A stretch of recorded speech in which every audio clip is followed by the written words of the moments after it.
Bharatiya Janata party के अंदर आजकल दलित शब्द की गूंज काफी तेज हो गई है। भाजपा के नेता खुद की पार्टी को दलितों पर हो रहे अत्याचार के लिए एक प्रकार से जिम्मेदार मानते हुए निशाना साध रहे हैं। और अब तो भारतीय जनता पार्टी के एमएलसी संजय पासवान ने विधान परिषद की अनुसूचित जाति एवं जनजाति समिति के अध्यक्ष के तौर पर काम शुरू करने से पहले ही इस्तीफा दे दिया है।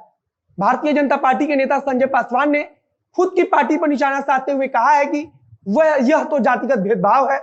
अब कुछ लोग और खासकर राजनीति की समझ रखने वाले इसे उत्तर प्रदेश से जोड़कर भी देख रहे हैं। क्या भाजपा के नेताओं द्वारा बिहार में दिए गए ऐसे बयानों से उत्तर प्रदेश में भाजपा को फायदा होगा? आखिर किस आधार पर कहा जा रहा है कि भाजपा यूपी की तैयारी बिहार से शुरू कर चुकी है और भाजपा को ऐसा करने से उत्तर प्रदेश में क्या फायदा हो सकता है? आगे हम इस वीडियो में एक एक कर इन सब पर बात करेंगे, लेकिन उससे पहले मेरा परिचय। नमस्कार, मेरा नाम है मोहित कुमार सिंह और आप देख रहे हैं जनता जंक्शन का विशेष कार्यक्रम एक्सप्लेनर।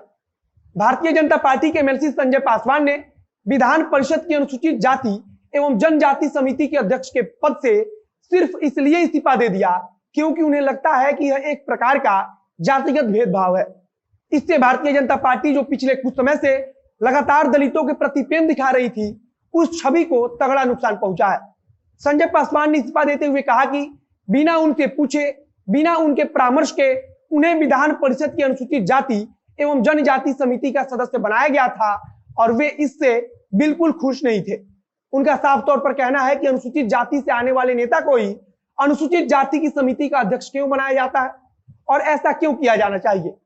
उन्होंने इस बारे में बात करते हुए कहा कि अनुसूचित जाति के जो नेता आते हैं उन्हें एक विशेष समुदाय के साथ काम करने के लिए छोड़ दिया जाता है, जिससे अनुसूचित जाति के नेता मुख्य धारा में नहीं आ पाते या फिर ऐसा कर उन्हें मुख्य धारा में आने से ही रोक दिया जाता है। संजय पासवान के मुताबिक वे जातिगत भेदभाव का विरोध कर रहे हैं। उनका साफ तौर पर कहना है कि जो नेता अनुसूचित जाति से आते हैं उन्हें सिर्फ उस जाति तक ही सीमित क्यों रख दिया जाता है। वैसे उनका सवाल सही भी है, क्योंकि जब अनुसूचित जाति व जनजाति के नाम पर कोई कमेटी बनती है तो उसका अध्यक्ष अनुसूचित जाति या जनजाति का ही होता है। उनका मानना है कि ऐसा करने से अनुसूचित जाति से आने वाले नेता कभी भी मुख्य धारा से नहीं जुड़ पाएंगे और वह सिर्फ एक जाति विशेष के दायरे में ही काम कर पाएंगे। बताया जा रहा है कि बिहार विधानसभा परिषद के सभागार में विधान परिषद के कार्यकारी सभापति अवधेश नारायण सिंह ने जो तमाम नए समिति बनाए गए हैं उनके अध्यक्ष और संयोजकों के साथ बैठक की। इसी दौरान बैठक के बीच में ही भारतीय जनता पार्टी के एमएलसी संजय पासवान ने अपना इस्तीफा सभापति को सौंप दिया और वे बैठक से बाहर निकल गए। अब संजय पासवान के इस फैसले से भारतीय जनता पार्टी के नेता खुद आश्चर्यचकित है। इसके पहले लगातार भारतीय जनता पार्टी के नेता दलितों को लेकर आवाज उठा रहे थे, लेकिन उसमें भी एक खास समुदाय को जोड़ा जा रहा था। जैसे कि 6 जून को भारतीय जनता पार्टी के बिहार प्रदेश अध्यक्ष संजय जायसवाल ने दलितों पर अत्याचार का मुद्दा उठाया और पुलिस पर भी निशाना साधा और इसके अगले ही दिन भारतीय जनता पार्टी के नेता और बिहार सरकार में मंत्री जनक राम ने दलितों पर अत्याचार का आरोप लगाते हुए कहा कि महादलित लड़कियों को अगवा कर जबरन उनका धर्म परिवर्तन किया जा रहा है।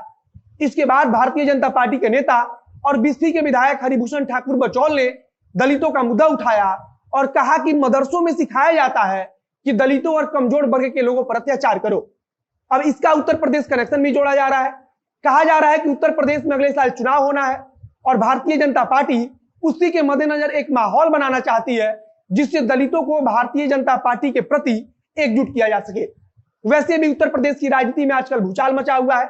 विशेषज्ञों का मानना है कि उत्तर प्रदेश में चुनाव को लेकर भारतीय जनता पार्टी ने तैयारी बिहार से शुरू कर दी है और अब इसी प्रकार से इस कड़ी को उत्तर प्रदेश तक ले जाया जाएगा। वैसे भारतीय जनता पार्टी पिछले कुछ समय से लगातार दलितों के मुद्दे पर खुलकर बोल रही है और भाजपा के नेता तो अब अपनी पार्टी के खिलाफ भी दलितों को लेकर बोल रहे हैं, जो पिछले कुछ समय पहले तक बिल्कुल नहीं हो रहा था और इसमें भी एक खास धर्म को जोड़ा जा रहा है। इसी के मद्देनजर माना जा रहा है कि यह सब कुछ उत्तर प्रदेश चुनाव की तैयारी है। खैर, आगे देखना होगा कि भारतीय जनता पार्टी को उत्तर प्रदेश में इसका कितना फायदा मिलता है। इस वीडियो में बस इतना ही। वीडियो अच्छा लगा हो तो शेयर कीजिए, अगर फेसबुक पर देखना है तो पेज को लाइक कीजिए और अगर यूट्यूब पर देखना है तो चैनल को सब्सक्राइब कीजिए।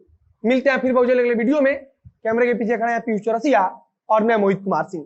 धन्यवाद।